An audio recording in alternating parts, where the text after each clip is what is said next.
आज मैं आप लोगों को एक छोटी सी कहानी सुनाने जा रही हूँ जो कि आज के कोरोना काल में बिल्कुल फिट एकदम सटीक बैठती है।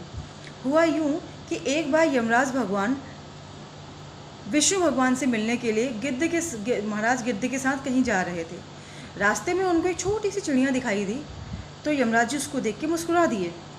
यमराज जी तो मुस्कुरा के चले गए विष्णु भगवान से मिलने के लिए, लेकिन गिद्ध ने उनकी मुस्कुराहट देख ली और शायद आने वाले खतरे को भांपते हुए वो चिड़िया के पास गए और उससे बोले कि मुझे ऐसा लगता है कि तेरी ज़िंदगी 10 या 15 मिनट में समाप्त होने वाली है। तो उस छोटी सी चिड़िया ने गिद्ध महाराज के बहुत हाथ पांव जोड़े कि महाराज कैसे भी करके आप तो सब कुछ जानते हो, तो आप कृपया करके मुझे बचा लीजिए, मेरे जीवन को बचा लीजिए कृपया करके। तो उन्होंने बोला कि ठीक है, मैं तुझे ले आकर के दूर पहाड़ों के बीच में छोड़ देता हूँ जिससे कि तेरी मौत टल जाए। तो उन्होंने उसको अपनी चोंच में दबाया और दूर पहाड़ से उड़ते हुए दूर पहाड़ी जहाँ पे बहुत सारे जंगल थे वहाँ पे बीचों बीच उसको छोड़ के आ गए। तो इतने में यमराज भगवान भी आ गए थे बाहर। तो बोले, तो गिद्ध महाराज उनसे बोले कि प्रभु, आप इनको देख, एक जो छोटी चिड़िया थी उसे देख करके आप मुस्कुरा रहे थे। तो बोले कि हाँ, होना क्या था उसका 10-15 मिनट में जीवन समाप्त होना है, लेकिन मैं सोच ये रहा हूँ कि वो चिड़िया तो यहाँ पे है लेकिन वो दूर पहाड़ों के बीच में उसने मरना है। तो वो चिड़िया इतने छोटे छोटे पंखों से उतनी दूर की उड़ान भरेगी तो भरेगी कैसे?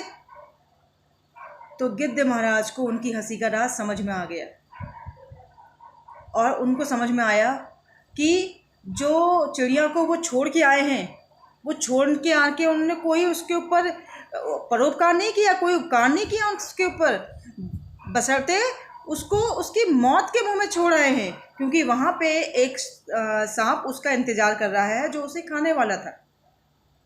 तो इसका मतलब ये है कि जो हमारी जीवन है वो क्षणभंगुर है। कोरोना काल में कोई भी स्टेबिलिटी नहीं है, कोई कुछ नहीं कह सकता कि हम लोग कब मरने वाले हैं। तो कम से कम मरना तो हर इंसान ने है, पता नहीं कल या परसों कब किसी ज़िंदगी की रात हो जाए किसी को भी नहीं पता।